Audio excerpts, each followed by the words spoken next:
नमस्कार, आप देख रहे हैं जनसेतु न्यूज और मैं हूं आपके साथ अंजलि। शुरू करते हैं जनसेतु सुपरफास्ट। यहां हम आपको दिखाएंगे देश दुनिया के आज की खास खबरें, वो भी तेज रफ्तार और सीधे अंदाज में। तो चलिए शुरू करते हैं। महाराष्ट्र के अमरावती में यौन उत्पीड़न मामले में प्रशासन ने एक बड़ी कार्रवाई की है। पुलिस की मौजूदगी में आरोपी तनवीर के अवैध निर्माण को बुलडोजर ने ध्वस्त कर दिया। कार्रवाई के दौरान बीजेपी विधायक प्रवीण तायडे भी मौजूद रहे। बता दें कि आरोपी मोहम्मद करवी ने लड़कियों को प्रेम जाल में फंसाकर उनका अश्लील वीडियो बनाकर ब्लैकमेल किया करता था। अमरावती ब्लैकमेलिंग मामले में एक और गिरफ्तारी हुई। पुलिस ने हुजूर खान नाम के लड़के को अरेस्ट कर लिया है। पुलिस जांच अब तक 18 वीडियो और 39 फोटो मिल चुके हैं और इन सबूतों के मामले पर अभी और भी ज्यादा गंभीरता से जांच की जा रही है। पुलिस का आशंका है कि इस पूरे मामले में और भी अपराधियों के नाम सामने आ सकते हैं। अमरावती एसपी ने पीड़ित लड़कियों से बिना डर के जानकारी देने की अपील की। मुंबई के कथित कॉर्पोरेट जिहाद का सनसनीखेज मामला सामने आया है। बीएचपी कार्यकर्ताओं का दावा है कि मल्लार के टेक महिंद्रा बीपीओ में काम करने वाले 7% मुसलमान कर्मचारियों की गर्लफ्रेंड हिंदू है। इस दावे का आधार एक अज्ञात चिट्ठी है। कंपनी के एडमिन मैनेजर ने बताया कि सोशल मीडिया से उन्हें भी ऐसी शिकायतें मिली। कंपनी से लेकर के जांच कर रही है। इंदौर नगर निगम के बजट सत्र के दौरान राष्ट्रगीत वंदे मातरम का अनादर करने के मामले में बड़ी कार्रवाई हुई है। पुलिस ने कांग्रेस की दो महिला पार्षद रुबीना इकबाल खान और पोते शेख अलीम के खिलाफ केस दर्ज किया है। नगर निगम के बजट सत्र के दौरान दोनों पार्षदों ने वंदे मातरम गाने से इनकार किया था। एनजी रोड थाना पुलिस ने दोनों आरोपी पार्षद को पूछताछ के लिए तलब किया और थाने में दोनों से घंटों तक पूछताछ की गई। दोनों पर धार्मिक भावनाएं भड़काने या फिर सामाजिक सौहार्द बिगाड़ने की धारा में केस दर्ज हुआ है।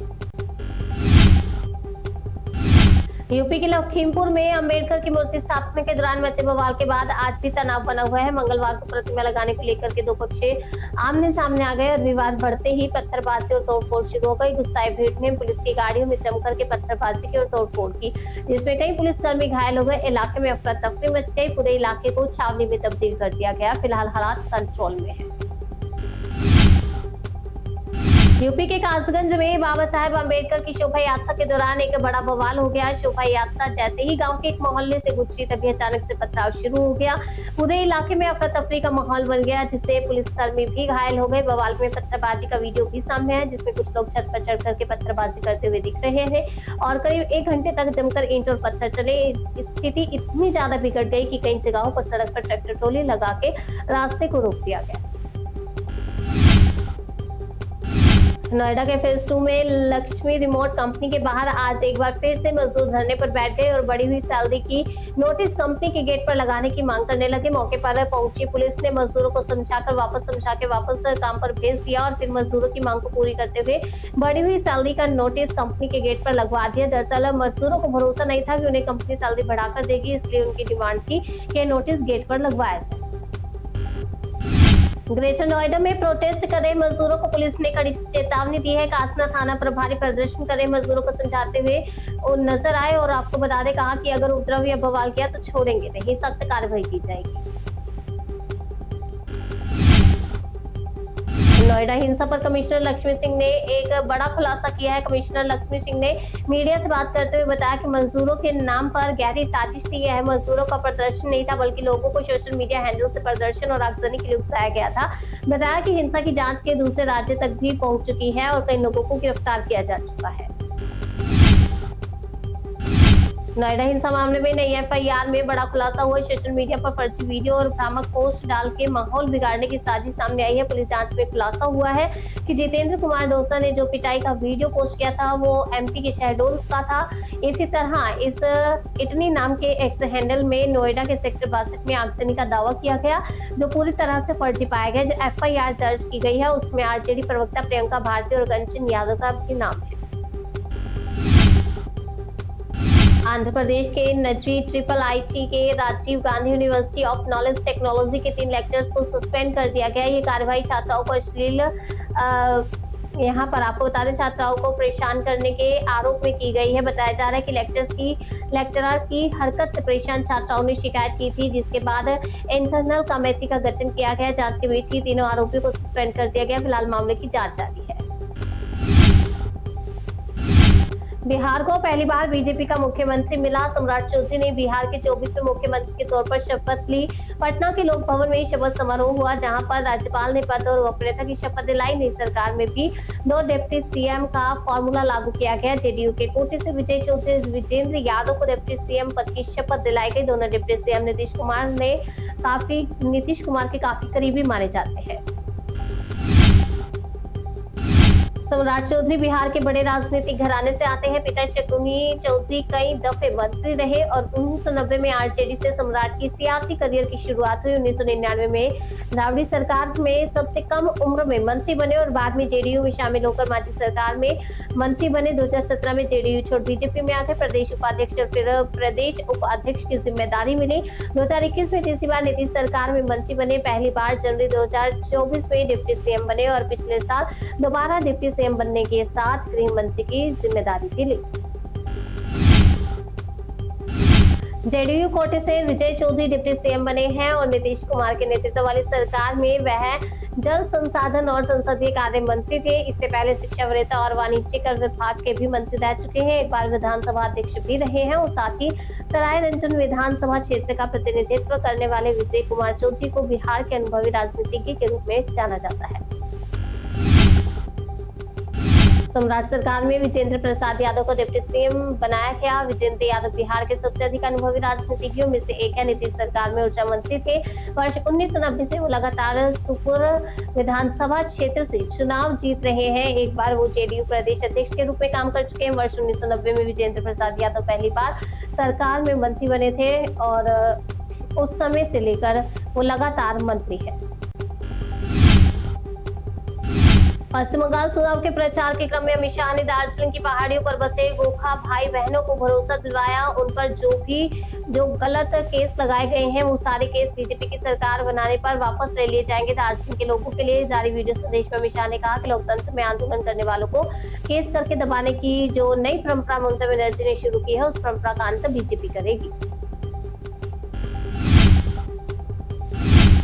आम आदमी पार्टी के राज्यसभा सांसद अशोक मित्तल पर ईडी का शिकंजा कस गया। ईडी ने गुरुग्राम से पंजाब तक अशोक मित्तल और उनके बेटे से 8 से 9 ठिकानों पर छापेमारी की। Ashok Mittal lovely professional university चलाते हैं। यूनिवर्सिटी के फंड में गड़बड़ी को लेकर ईडी ने कार्यवाही की है। जालंधर में ईडी की एक टीम लवली प्रोफेशनल यूनिवर्सिटी भी पहुंची। आपको बता दें कि हाल ही में राघव चड्ढा को हटाकर अशोक मित्तल को राज्यसभा का डिप्टी लीडर बनाया गया था।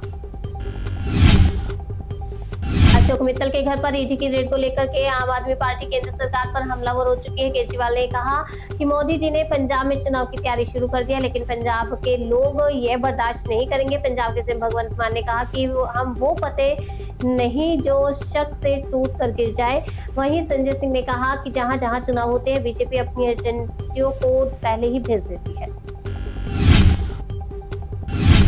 पंजाब सरकार ने राघव चड्ढा से जेट का सिक्योरिटी छीन ली है और खबर है कि राघव को अब केंद्र सुरक्षा कवर दिया जा रहा है। यह भी सामने आया है कि जब तक केंद्र सुरक्षा नहीं मिलती तब तक दिल्ली सरकार की ओर से राघव चड्ढा को सुरक्षा मिलेगी। इस बीच आम आदमी पार्टी सांसद अशोक मित्तल के घर पर ईडी की रेड के बाद सौरभ भारद्वाज ने राघव चड्ढा को केंद्र सरकार से जेट प्लस सिक्योरिटी मिलने का दावा किया है। सौरभ ने पूछा कि केंद्र आखिर राघव चड्ढा पर इतना मेहरबान क्यों है।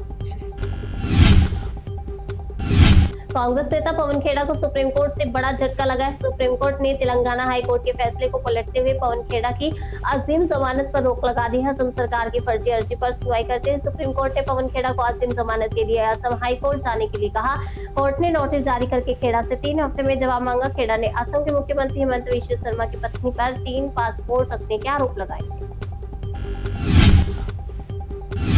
प्रधानमंत्री नरेंद्र मोदी ने आज कर्नाटक के मांझा में स्थित ऐतिहासिक आदि महासंस्था मठ का दौरा किया। यहाँ पर उन्होंने 71वें पीठाधीश्वर श्री डॉक्टर बाल गंगाधर नाथ महास्वामी की समर्पित श्री गुरु भैरव मंदिर में लोकार्पण किया। लगभग 80 करोड़ की लागत से निर्मित श्री संगरू भैरव मंदिर द्रविड़ शैली में बना है। यह मठ नाथ परंपरा का एक प्रमुख आध्यात्मिक केंद्र है।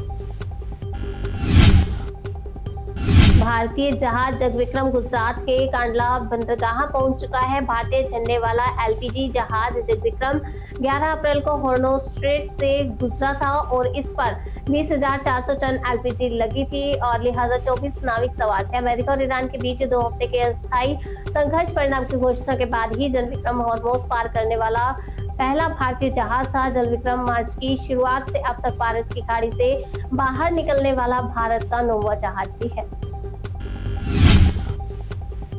अमेरिका और ईरान के बीच सीज़फायर के बाद अब दूसरे दौर की बातचीत की तैयारी चल रही है। अमेरिकी मीडिया के मुताबिक ईरान और अमेरिका की डेलीगेशन इसी गुरुवार को नए दौर की बातचीत के लिए मिल सकते हैं। हालांकि इसकी जगह अभी तय नहीं है, लेकिन पाकिस्तान ने बातचीत के लिए फिर से मेजबानी का ऑफर दिया। अमेरिकी मीडिया के मुताबिक बातचीत आगे बढ़ाने के लिए पाकिस्तान ने सीज़फायर को 45 दिनों के लिए एक्सटेंड करने का प्रस्ताव दिया, क्योंकि मौजूदा युद्ध विराम 22 अप्रैल को खत्म होने जा रहा है। इस्लामाबाद वार्ता के विफल होने के बाद से स्टेट ऑफ हॉर्मोज पर नियंत्रण की कोशिश तेज हो गई है। अमेरिका ने स्टेट ऑफ हॉर्मोज ब्लॉकेड के लिए 10,000 कमांडो को उतार दिया और दावा किया है कि पिछले 24 घंटे में कोई भी जहाज नाकेबंदी को पार नहीं कर पाया। हालांकि शिपिंग डाटा के मुताबिक आज जहाज हॉर्मोज से गुजरे हैं, जिनमें से 3 ईरान से जुड़े टैंकर्स हैं। और इस बीच यूएई और सऊदी अरब जैसे देश ने भी हॉर्मोज के अमेरिकी नाकेबंदी खत्म करने की अपील की है। वह यूरोपीय यूनियन के देश भी अमेरिकी नाकेबंदी का विरोध कर रहे हैं।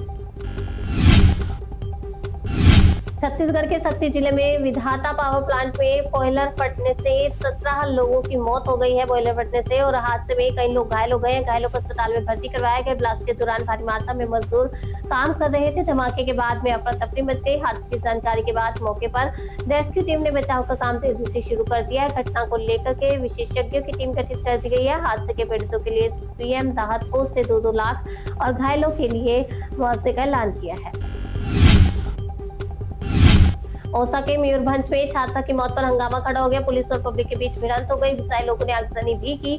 दरअसल सरकारी आवासीय स्कूल में दूषित खाना खाने से 100 से ज्यादा छात्र बीमार हो गए। वहीं 5वीं के एक छात्र की मौत हो गई, जिसके बाद स्थानीय लोग और परिवार वालों ने विरोध करते हुए हॉस्टल संचालक के खिलाफ एक्शन की मांग की। यूपी के संभल में पिता पुत्र हत्याकांड का मुख्य आरोपी और 1 लाख का इनामी बदमाश पुलिस मुठभेड़ में गिरफ्तार हो गया। पुलिस को देख के बाइक छोड़ के भागे बदमाश ने फायरिंग शुरू कर दी। जवाबी फायरिंग में बदमाशों के दोनों पैर में गोली लगने के बाद उसे गिरफ्तार कर लिया गया। वो बदमाश धनानी क्षेत्र के पिता पुत्र के हत्या के फिराक में चल रहा था और 1 लाख का इनाम भी घोषित था उस पर। 18 अप्रैल को भुवनेश्वर में Kalinga institute of industrial technology में 61वीं फेमिना मिस इंडिया प्रतियोगिता का आयोजन हो गया। पहली बार है कि फेमिना मिस इंडिया के ग्रैंड फिनाले जैसे भव्य कार्यक्रम का आयोजन पूर्वी भारत की किसी यूनिवर्सिटी में होगा। ग्रैंड फिनाले में पहले राज्य में 30 लड़कियां चुनी गई, जिनमें से एक 2026 की फेमिना मिस इंडिया बनेगी। प्रतियोगिता के पहले आज सभी प्रतिभागियों ने पुरी की विश्व प्रसिद्ध श्री जगन्नाथ मंदिर में पूजा अर्चना की। आईएमएफ ने भारत की जीडीपी ग्रोथ को लेकर के एक नए आंकड़े जारी किया है। आईएमएफ के मुताबिक मिडिल ईस्ट में चल रहे तनाव के बावजूद भारतीय इकोनॉमी पहले के अनुमान से कहीं ज्यादा तेजी से आगे बढ़ी है। आईएमएफ ने वित्त वर्ष 2026-27 के लिए भारत के विकास दर के अनुमान को बढ़ाकर 6.5% कर दिया है। इससे पहले जनवरी में जारी अपने रिपोर्ट में आईएमएफ ने इसके 6.4% रहने का अनुमान जताया था। अमेरिकी डिफेंस कंपनी जेईई और भारत की सरकारी कंपनी एचएल के बीच फाइटर जेट इंजन बनाने की डील जल्द ही पूरी हो सकती है। दोनों कंपनीज के लड़ाकू विमान के लिए F-14 जेट इंजन के क्रो प्रोडक्शन को लेकर तकनीकी मामलों पर सहमति जताई है और ये भारत के आत्मनिर्भर भारत अभियान और मेक इन इंडिया के तहत डिफेंस सेक्टर के लिए एक बड़ी उपलब्धि मानी जाती है। जनसेतु सुपरफास्ट में आज के लिए फिलहाल इतना ही। तब तक के लिए बने रहिए हमारे साथ, तो देखते रहिए जनसेतु न्यूज, जन से सरोकार।